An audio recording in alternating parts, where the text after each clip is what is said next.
Welcome to Video Rental Chaos, where we're taking you back to 1987, as tonight's rental is The Stepfather.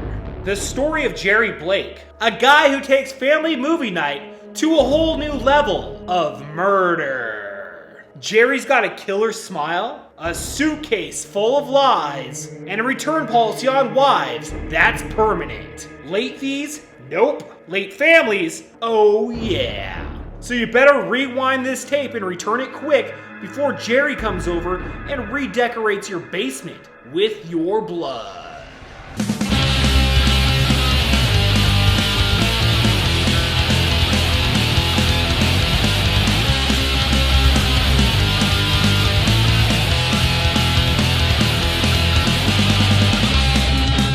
Welcome to Video Rental Chaos, where the tapes are warped and the nightmares, well, there's fucking standard. Tonight we're popping in The Stepfather. Now, think Full House, but more stab wounds and worse sweaters, okay? This stepdad's got a knife instead of a laugh track, turning family time into final moments. He's the king of creepy aliases with a grin that says, I'm here to fucking tuck you in permanently, bitch! Groundings? Nah, he's planting you in the fucking backyard and calling it a timeout, okay? He strolls past the mess like it's spilled Kool-Aid, not some sort of bloodbath. Hide your mom, bolt the fucking door, and skip his barbecue, okay? Unless you're cool being the main course. Now press play, motherfucker, as tonight we rented The Stepfather. So let's go to break this shit down. Henry Morrison stands in a bathroom, scrubbing blood from his hands before transforming his look. New clothes, a packed suitcase, and a calm exit through the front door, stepping past the mutilated bodies of his family without a second glance. On a ferry, he tosses the suitcase holding traces of his old life into the water. Fast forward to a year later, he's reinvented himself as Jerry Blake, a real estate agent now married to Susan Maid, a widow living in a quiet Seattle suburb. His stepdaughter, 16-year-old Stephanie, doesn't fucking trust him. Neither do I. Her unease clashing with Susan and Stephanie's shrink, Dr. Bondurant, who insists that she has to give Jerry a shot. So elsewhere, Jim Ogville, the brother of Jerry's slaughtered wife, stirs the pot by publishing a piece about her murder, hell-bent on tracking down the killer. At a neighborhood barbecue, Jerry spots the article and fucking loses it, retreating to the basement to scream his fucking head off. He was totally unaware that Stephanie was watching. He got caught. He brushes it off as, stress relief or whatever, but she's not fucking buying it. She digs up the article, suspects he's the murderer, and mails the newspaper for a photo of Henry Morrison. Jerry swaps it with a random picture, throwing her off his trail.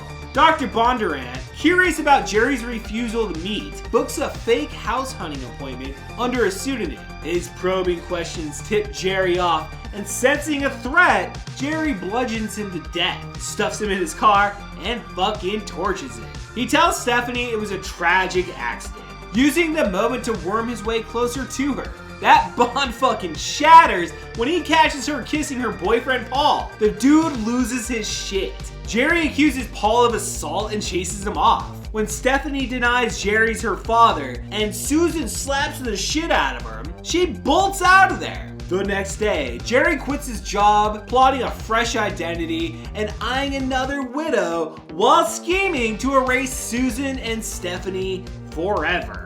Jim, narrowing down Jerry's location, starts knocking on doors. After he visits, Susan calls the real estate office, learning Jerry's already quit. Confronting him, she watches him fumble his fake identities. Mid-explanation, panicked, Jerry smashes her in the head with a phone, okay? It's fucking wild. And shoves her down the basement stairs. Now, we think she's dead at this point. He turns his hunt for Stephanie. Jim arrives at the home, gun in hand, having pieced it all together. But Jerry stabs him fatally before Jim can even fire. Bad luck for Jim. Jerry's chasing Stephanie to the attic. Jerry crashes through the fucking floor into the bathroom while Susan, still alive, shoots him twice. As Stephanie wrests it free and drives it into his fucking chest, whispering, I love you. He tumbles down the stairs, dead. Later, Stephanie hacks down a fucking birdhouse that she built with Jerry and Susan, erasing that motherfucker's mark forever.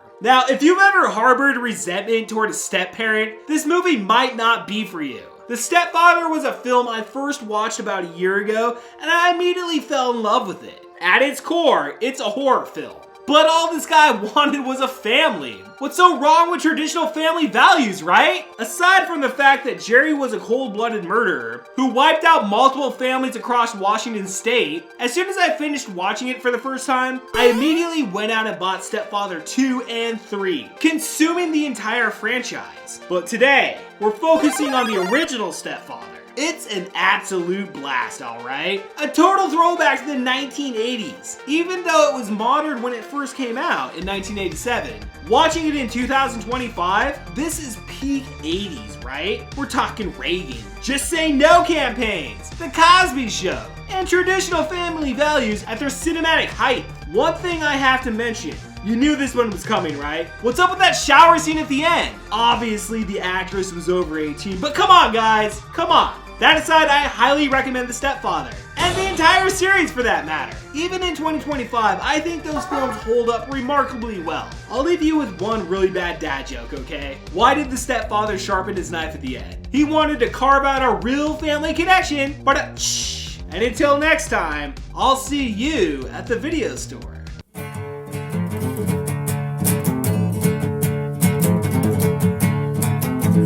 Slip Twix, a cup and live. Christ Church to the doctor's out. Who's that knocking at my door? There's fire and mob on my front porch. Lit up, burn down the wall. With the devil red, gonna sell my soul. Bury my bones, let the children know that I'm son of 100 maniacs. Hell, I'm son of 100 maniacs. Hell, I'm son of 100 maniacs.